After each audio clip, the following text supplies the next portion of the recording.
y seguimos en Punto Género, nuevo bloque, y estamos ya con nuestra siguiente invitada, es la abogada Paola Vergalo. Ella es directora de géneros de Fundar, el Centro de Investigación y Diseños de Políticas Públicas, y también es profesora de Derecho en la Universidad de Itela. ¿Cómo estás, Paola? Bien. Gracias por acompañarnos. ¿Por qué está Paola acá? Porque hace poquitos días acá mismo en el Congreso se presentó el primer índice de género, decisión y representación en las provincias de la Argentina. Y nos viene a contar de qué se trata este índice. Bueno, es una iniciativa, parte de un índice más grande en el que estuvimos trabajando el último año y medio. El índice más grande es un índice de desigualdad de género en las provincias argentinas. Incluye las brechas educativas, de salud, de participación en el mercado de trabajo y remuneraciones. Y este cuarto índice, que es el que presentamos primero, que es sobre la igualdad en el plano de la decisión y la representación.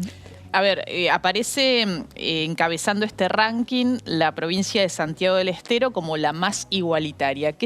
¿Cuál es el sentido o cómo se llega a esa conclusión? Bueno, lo primero es que este índice, como lo indica el título, tiene dos componentes. Una serie de datos que agrupamos en la guía de decisión y otros en la guía de representación. Los que tienen que ver con la decisión tienen que ver con la participación de mujeres en el Poder Ejecutivo, gobernadores y gabinetes, Poder Judicial, sector privado, un conjunto de datos sobre participación de mujeres en las pymes y también intendencias. El otro, que es un índice de representación, mira la participación de mujeres en las legislaturas provinciales y los consejos deliberantes. En la integración de todos esos datos pudimos armar un número que nos permite comparar a las 24 jurisdicciones en un formato de ranking. ¿Qué es lo que dicen todos estos datos? ¿Cuáles son las cantidades de mujeres y varones y la proporción, digamos, de la brecha entre unos y otros en esos espacios? Entonces, lo primero es un índice de presencia. Y lo que vemos cuando miramos la integración de las variables que forman estos dos componentes es que Santiago del Estero es la que tiene la mejor performance. Eso solo quiere decir que en todas estas dimensiones que yo te señalé, la relación entre varones y mujeres es la más igualitaria comparado con el resto de las provincias. Esto un dato importante. Esto digo es entonces en la legislatura, mayor proporción de mujeres y consejos deliberantes provinciales respecto de la representación, y respecto de decisión también el ejecutivo. Ejecutivo, Poder Judicial, gabinetes y sector privado, por un dato de participación en las pymes. Bien, o sea, Santiago del Estero es la más igualitaria. En promedio de todas estas variables y estos dos componentes. Un dato que te explica por qué además tiene una presencia muy igualitaria en términos de paridad en las legislaturas y también en los consejos deliberantes. Es la primera provincia en adoptar la paridad hace 20 años. De esas primeras provincias argentinas que antes de que las llamáramos paridad pusieron un cupo del 50%. Lo cual no quiere decir que sea la provincia más igualitaria en términos de las trayectorias de las mujeres en el poder, en términos de la inserción y la inclusión real en la toma de decisiones.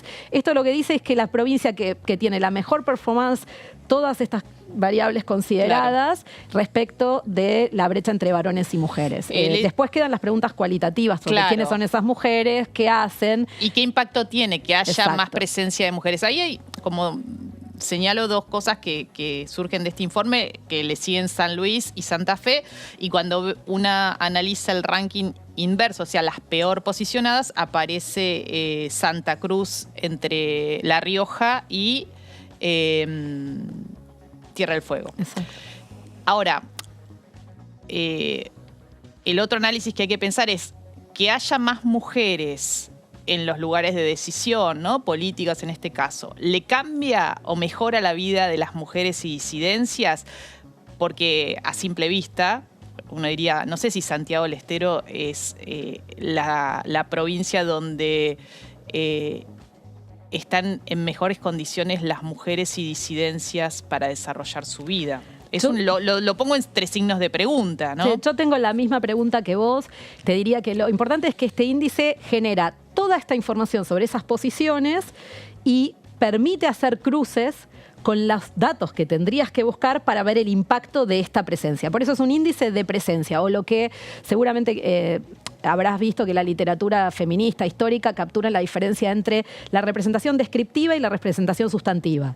La representación descriptiva quiere decir hay descriptivamente cuerpos femeninos o autoidentificados como femeninos presentes para representar. Eso no quiere decir representación sustantiva, que es una idea más compleja a la que asignamos además que esas mujeres tienen un compromiso sustantivo con agendas de igualdad, como sea que las definamos en la variedad de esas agendas. Mira, y esa es tu pregunta. Claro, pensaba recién que, por ejemplo, Santa Cruz en el último lugar, ¿no? Y justamente hace poquitos días se reglamentó una ley muy importante que tiene que ver con una reparación integral para personas trans, más allá del cupo trans. Incluye el cupo trans, pero también una reparación en términos económicos para las mujeres mayores, mujeres trans mayores de 40 años, la atención integral, la educación. Es la primera ley integral de reparación para personas trans, ¿no? Lo traigo porque esta contradicción de aparecer en el último lugar en términos de representación, de cuántas mujeres hay, se me va el micrófono para arriba, en términos de cuántas mujeres hay sentadas en estos lugares de poder, pero por el otro lado, esta idea de decir, bueno, que haya mujeres no significa que le cambien la vida a otras mujeres y a las disidencias, ¿no? Lo primero, sobre este último punto, estoy totalmente de acuerdo y de hecho eso es lo que dice la evidencia producida en ciencias sociales en todo el mundo. O sea que la asimilación de más mujeres, mejor vida para las mujeres, no tiene siempre una relación estrecha.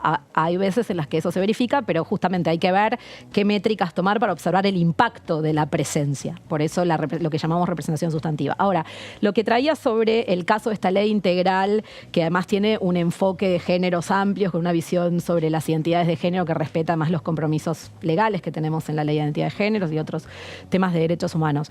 Es un punto importante. Nuestro índice es un índice binario. Está construido con la información que está disponible. Una de las cosas que adelantamos en el informe es que no se adapta a tener una visión compleja de las identidades porque esa información no está disponible. Pero entonces hacemos la advertencia y decimos esto es un índice con muchos límites. El primero lo marcabas vos, es un índice de presencia.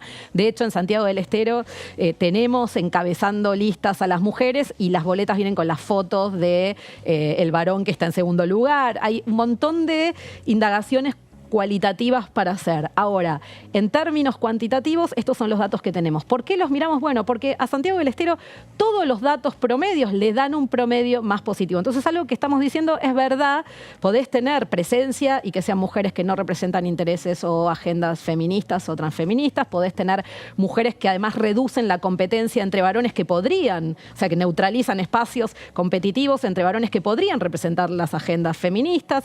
Puede haber mucha más concentración de poder teniendo muchas más mujeres. Las preguntas están abiertas y hay que observarlas de otra forma. Ahora, cuando mirás todas las dimensiones en las que te dijimos, Santiago del Estero tiene muchas mujeres en el Poder Judicial, más mujeres en intendencias o en gabinetes. Son pocas y la desigualdad entre cómo se distribuyen estos datos también se da en Santiago del Estero. Ahí podemos ver en los mapas que el índice que mejor explica variabilidad son los que tienen que ver con decisión, representación, justamente porque están entre las cuotas y la paridad. 22 de las 24 provincias tienen formas que aumentan la presencia. Por eso, lo menos interesante del índice es lo que dice sobre representación, porque eso además está anticipado en muchas otras investigaciones. La diferencia es que nosotros armamos las fichas para las 24 provincias y sumamos intendencias y legislaturas.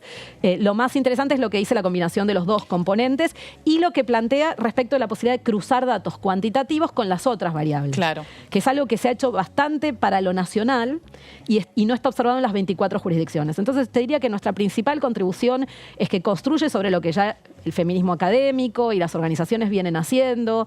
Eso es algo que se ha trabajado en economía feminista, en ELA, el Ministerio del Interior ha sacado reportes importantes y el informe Atenea de ONU Mujeres tiene datos. Ahora, todos dan promedios nacionales, incluso cuando juntan datos nacionales, y todos dicen hay que estudiar las provincias. Claro. Y lo que nosotros hicimos fue tomar esa invitación y decir, estudiemos las 24 provincias, y una cosa importante del índice es que es información que ponemos al público. Eso te iba a preguntar, ¿dónde se puede acceder? El índice y las fichas para las 24 provincias está ya en la página de Fundar, fund.ar. si ponen índice, lo van a encontrar en el área de géneros, pero también más ampliamente pueden poner índice de género, decisión y representación, fundar, y va a aparecer. Pero lo siguiente es que en un par de meses, cuando terminamos 2 trabajos que estamos sacando, vamos a liberar todos esos datos.